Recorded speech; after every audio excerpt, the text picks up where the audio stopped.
सोचिए, एक दिन सुबह आप ब्रश कर रहे हो और आपको फील होता है कि दांत थोड़ा सा हिल रहा है। अगर इग्नोर कर देते हो, सोचते हो कि कुछ नहीं होगा, कुछ हफ्तों के बाद जब दांत इतना लूज हो जाता है कि कुछ भी चबाना मुश्किल हो जाता है और बिना किसी दर्द के आपका अपना असली दांत चला जाता है।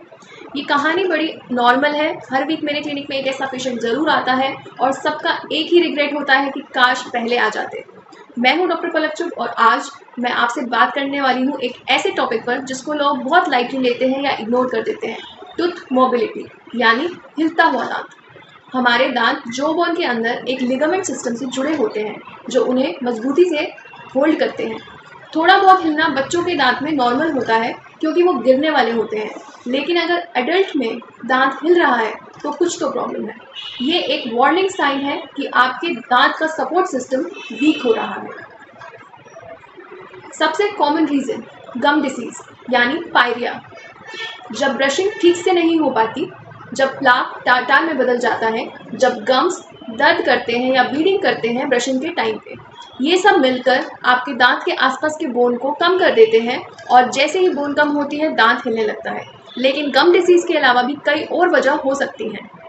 सबसे पहले जैसे कि कोई दांतों पे स्ट्रेस आ रहा हो, जैसे रात में दांत को पीसना, ब्रक्सिज्म, या डायबिटीज़ हो आपको, या आपके हार्मोनल चेंजेस हो रहे हो जैसे कि प्रेगनेंसी में होते हैं, या कोई पुरानी फीलिंग्स या आरसीटी फेलियर्स हो गया जो दांत की स्ट्रेंथ को ख़त्म कर देता है, या स्मोकिंग आप करते हैं जो कि गम्स के ब्लड फ्लो को कम कर देता है। लोग सोचते हैं थोड़ा हिल रहा है अभी ठीक हो जाएगा। गलत सोच है। अगर आप टाइम पे ट्रीटमेंट नहीं करते तो दांत लूज होने लग जाता है, च्यूइंग डिफ़िकल्ट हो जाती है, इन्फेक्शन हो सकता है और आखिर में टूथ लॉस। स्केलिंग और लेज़र थेरेपी ताकि डीप टार्टार और बैक्टीरिया हटा सकें। स्प्लिंटिंग जिसमें हम वीक दांत को नियर बाय स्ट्रॉन्ग दांत से जोड़ देते हैं एक वायर के थ्रू, या फिर आप नाइट गार्ड्स यूज़ कर सकते हैं अगर ग्राइंडिंग का आपको इशू है तो। बोन ग्राफ्ट अगर बोन ज़्यादा लॉस हो तो हम रीजनरेशन कर सकते हैं।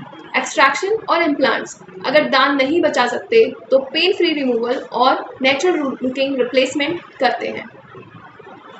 दांत हिलना एक नॉर्मल चीज़ नहीं है, ये आपकी बॉडी का अलार्म सिस्टम है कि अब वक्त है एक्शन लेने का। अर्ली स्टेज में ही ट्रीटमेंट लेना दांत बचाने का बेस्ट चांस होता है। तो अगर आपका या आपके किसी भी फैमिली मेम्बर के दांत हिलता हुआ आपको फील हो तो एक सिंपल कंसल्टेशन से आपको क्लैरिटी मिल सकती है।